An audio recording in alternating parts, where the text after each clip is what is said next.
சம்மதித்து பீட்டருடன் கிளம்பியது.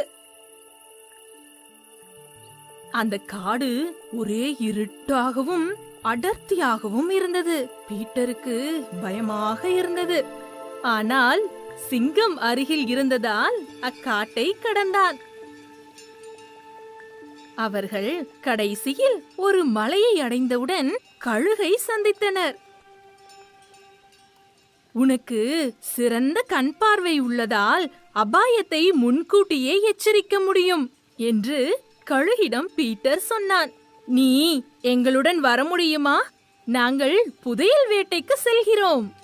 கழுகும் சம்மதித்து பீட்டருடனும் சிங்கத்துடனும் சேர்ந்து கொண்டது. மலைகள் உயரமாகவும் கரடு முரடாகவும் இருந்தது. சிங்கம் தவறி விழ இருந்தது. பீட்டரோ மிக விரைவாக கை கொடுத்து அதை மேலே